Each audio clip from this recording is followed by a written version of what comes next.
Olá, vamos retomar a análise das causas de extinção do crédito tributário.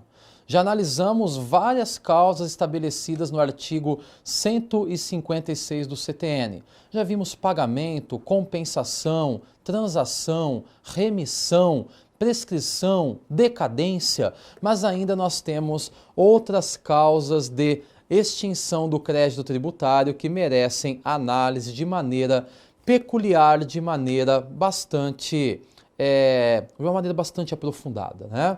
Então nós nos deparamos agora com uma próxima causa de extinção do crédito tributário. Acompanhe comigo o nosso primeiro slide. Vamos lá. Nós temos surgindo, portanto, agora a conversão de depósito em renda. Na conversão de depósito em renda, o que diz o nosso slide? Após decisão administrativa ou judicial definitiva, favorável ao sujeito ativo, o depósito integral efetuado no feito é convertido em renda a favor daquele, extinguindo-se o crédito tributário. No curso da demanda, o crédito tributário encontra-se suspenso. No entanto, ao término, quando há decisão favorável ao fisco, dá-se a extinção com a conversão em renda. Vejam que ponto importante que nasce aqui. Quando estudamos o tópico suspensão da exigibilidade do crédito tributário, nós vimos que uma das causas que suspendem a cobrança do crédito tributário pelo fisco consistia no depósito do montante integral do tributo.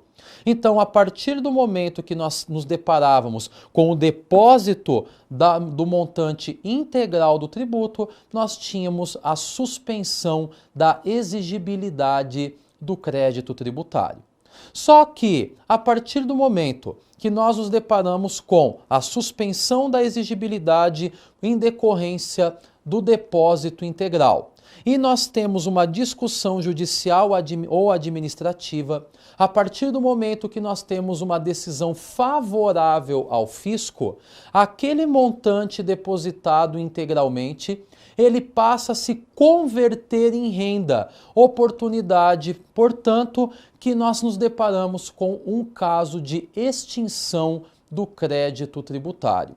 Ou seja, eu diria, ou poderia afirmar, até nos próprios termos do slide, que durante o curso da demanda, nós teríamos suspensa a exigibilidade do crédito tributário em decorrência do depósito integral que foi efetuado.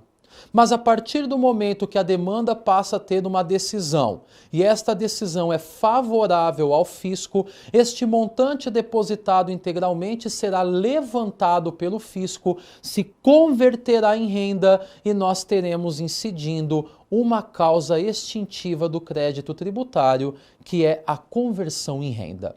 Acompanhe comigo o próximo slide, vamos lá. Nos tributos cujo lançamento seja feito por homologação, nós temos aqui um novo caso de extinção do crédito tributário, que se diz respeito, portanto, ao pagamento antecipado e à homologação do lançamento. Então, nos tributos que são lançados por homologação, nós temos uma nova causa extintiva. E o que diz o nosso slide? Nos tributos cujos lançamentos sejam feitos por homologação, o sujeito passivo faz o pagamento com a apuração realizada por ele próprio antes do lançamento. E a extinção não se dá com o pagamento, mas com a soma deste com a homologação do lançamento. Então vejam que questão importante que surge aqui. Nós nos deparamos com uma nova causa extintiva do crédito tributário. E a causa extintiva, ela fala que é o pagamento com a consequente homologação. O que acontece no lançamento por homologação?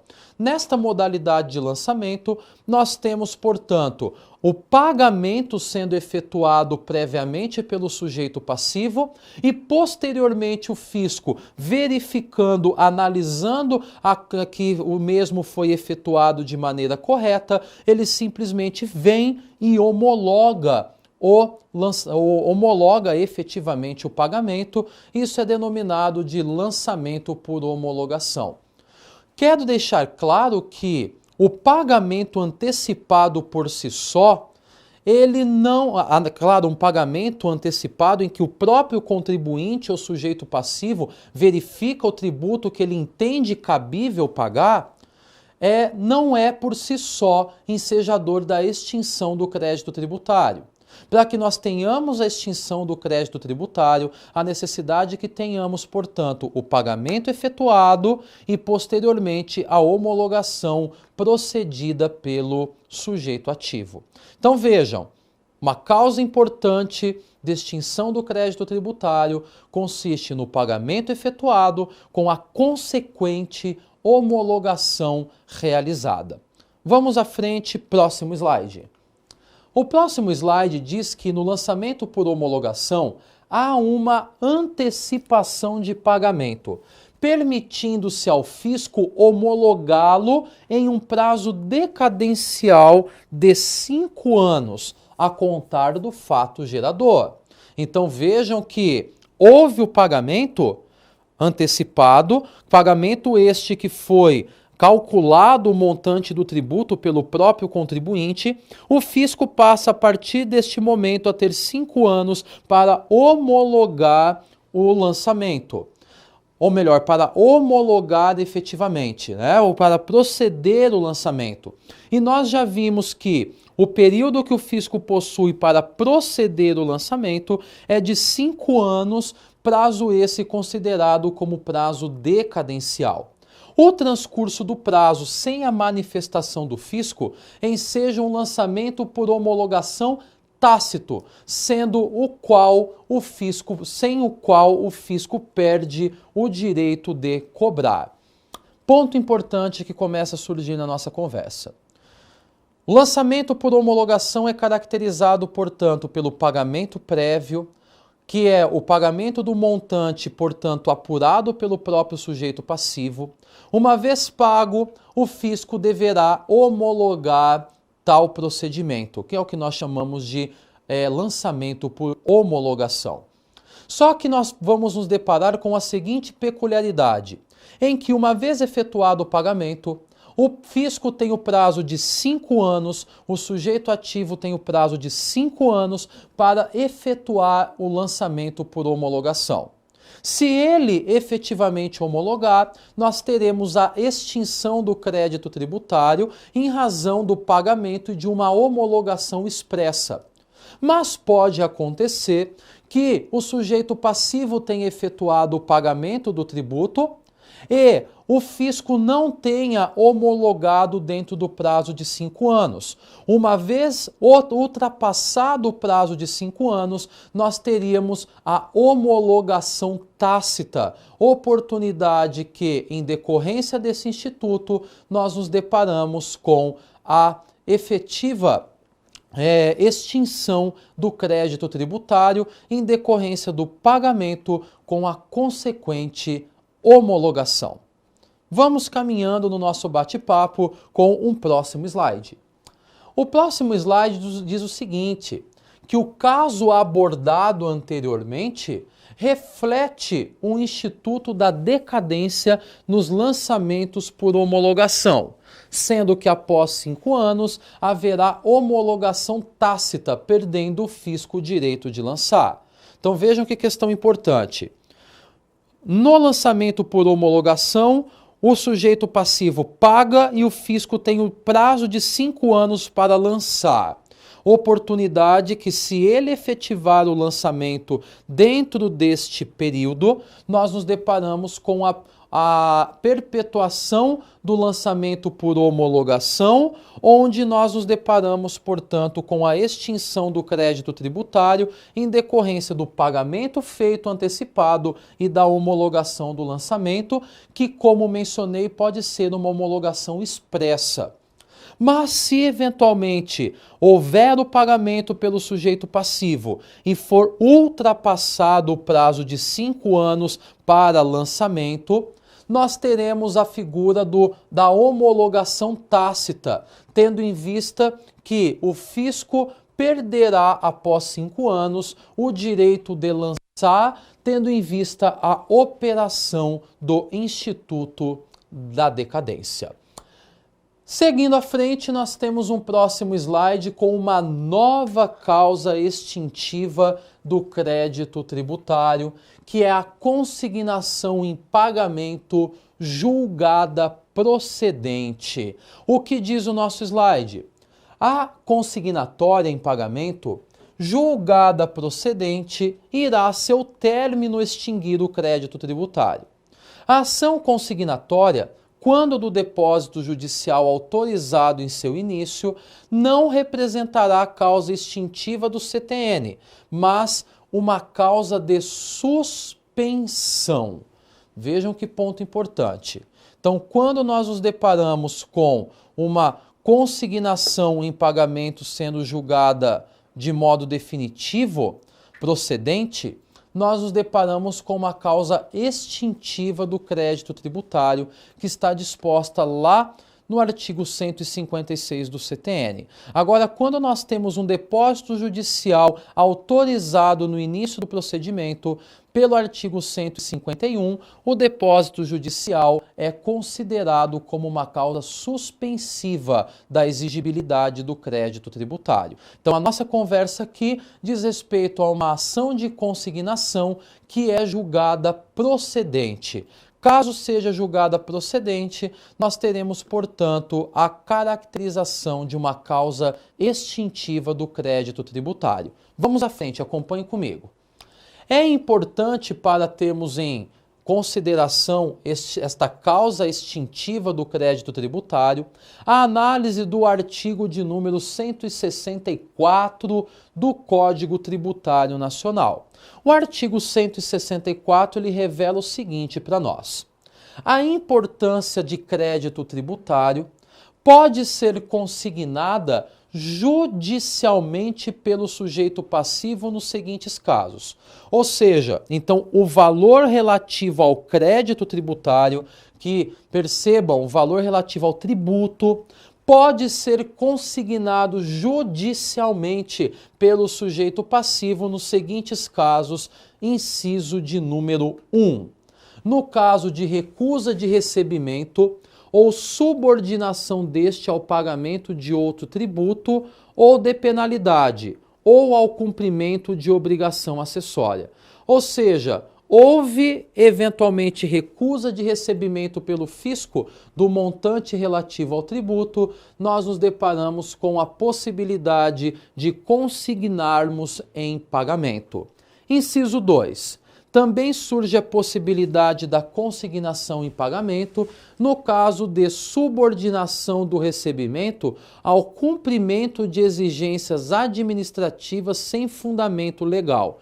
Ou seja, se eventualmente o fisco exigir para recebimento do tributo o cumprimento de eventuais exigências administrativas sem fundamentação legal, surge a possibilidade também de consignarmos o valor do tributo. Inciso 3. Também haverá possibilidade de consignação quando nós nos depararmos com a exigência por mais de uma pessoa jurídica de direito público de tributo idêntico sobre o mesmo fato gerador. Ou seja, se nós tivermos que mais de um ente tributante eventualmente resolva cobrar o tributo, nós teremos também vindo à tona a possibilidade da consignação em pagamento. O parágrafo 1º explicita que a consignação só pode versar sobre o crédito que o consignante se propõe a pagar. O parágrafo 2º, ele menciona o seguinte, que julgada procedente a consignação em pagamento, se reputa efetuado e a importância consignada é convertida em renda. Julgada improcedente, a consignação no todo ou em parte, cobra-se o crédito acrescido de juros e multas de mora, sem prejuízo das penalidades cabíveis. Vejam que importante esse parágrafo único, esse parágrafo 2º. O parágrafo 2º ele revela justamente a causa extintiva do crédito tributário. Ele diz que a partir do momento que nós tenhamos uma ação julgada procedente, a ação consignatória em pagamento ou aquele montante depositado irá se converter em renda. Se convertendo em renda, nós nos deparamos, portanto, com a presença de uma causa extintiva do crédito tributário. Ou seja, mais uma hipótese ou causa de extinção nós superamos, que foi a análise, portanto, da ação de consignação que é julgada procedente. Vamos à frente. O próximo slide revela uma outra causa de extinção do crédito tributário. E agora percebam que se refere à decisão administrativa irreformável. Nós já vimos que existe, ou na realidade, um procedimento administrativo fiscal. E, eventualmente, no caso de uma decisão administrativa irreformável, ou seja, que não cabe mais recursos ou impugnações, também estamos diante de causas de extinção do crédito tributário. O que diz o nosso slide? Esta causa se refere às decisões administrativas favoráveis ao contribuinte, uma vez que, se contrárias, não terão condão de extinguir o crédito tributário. Haja vista restar ao sujeito passivo a possibilidade da reforma judicial. Então vejam novamente aqui que só haverá, portanto, um impacto favorável de extinção do crédito tributário pela decisão administrativa irreformável se ela for favorável ao contribuinte, pois se ela for contrária, não teremos a possibilidade de nos depararmos com uma causa de extinção do crédito tributário. Vejam que nós já passamos por diversas causas de extinção: pagamento, remissão, transação, compensação, prescrição, decadência. Vejam, várias foram as espécies que estão estabelecidas no artigo 156 do Código Tributário Nacional, naquele rol taxativo que conversamos.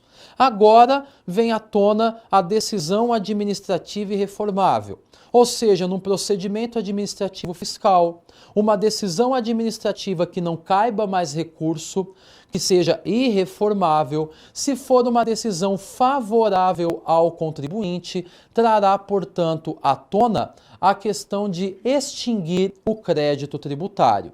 Uma vez que seja contrária, portanto, ao contribuinte, ela não será considerada como uma causa extintiva, haja vista que nós teríamos a sequência, possivelmente, no aspecto da exigibilidade do crédito tributário, cabendo, portanto, ao contribuinte valer-se dos meios judiciais.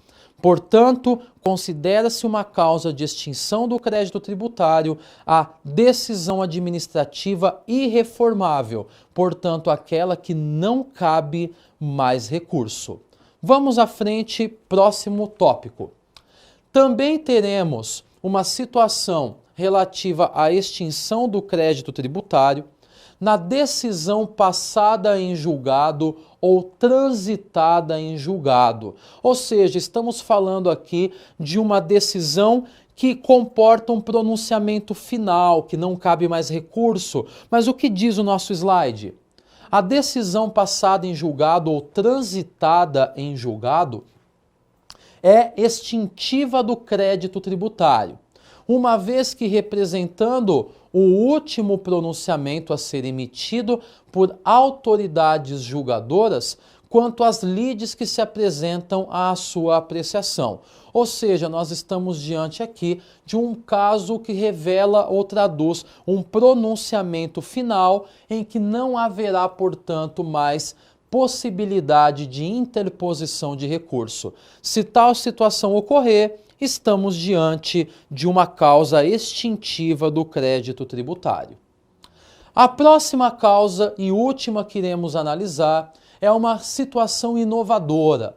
nós não tínhamos esta causa inserida no rol do artigo 156 do CTN. Ela foi inserida por força da Lei Complementar de número 104 de 2001. Estamos falando da figura da dação em pagamento, que passou, portanto, a ser inserida no rol de causas extintivas.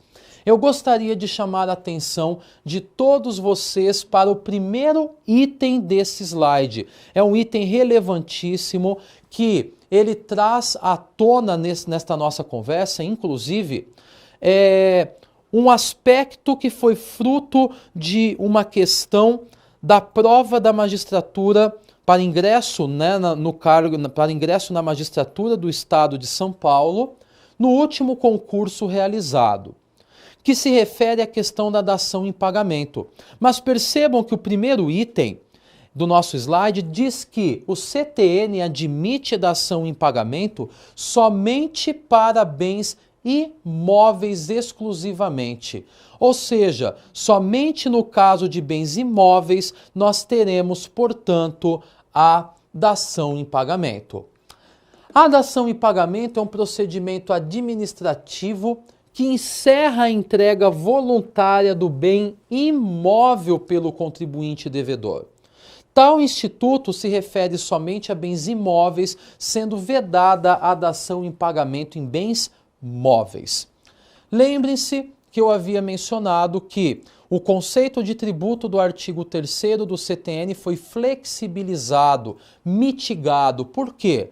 O artigo 3º diz que tributo é prestação pecuniária compulsória em dinheiro, mas nós vimos que com a lei complementar em questão que estamos analisando, ela traz, portanto, uma nova modalidade de extinção do crédito tributário, que é a dação em pagamento, permitindo-se, portanto, o pagamento do tributo em imóveis. Quero frisar, nós nos deparamos com a dação em pagamento sendo permitida pelo CTN somente relativa a bens imóveis. Bens móveis não podem ser efetivamente fruto de dação em pagamento. Desta maneira, uma vez efetuada ou perpetrada a dação em pagamento, com a entrega de um bem imóvel para suportar o pagamento de um tributo, nós temos a extinção do crédito tributário através da dação em pagamento. Reitero que esta causa não fazia parte do artigo 156 do Código Tributário Nacional, que passou a ser inserida, portanto, no rol taxativo de causas extintivas após a vir à tona a lei complementar que deu origem à inserção da dação em pagamento no Código Tributário Nacional. Bom, então analisada a dação em pagamento, nós encerramos as causas extintivas do crédito tributário. Desta maneira, encerro esse bloco e aguardo você no próximo bloco para analisarmos as causas de exclusão do crédito tributário. Quais são elas? A anistia e a isenção. Aguardo você, até lá!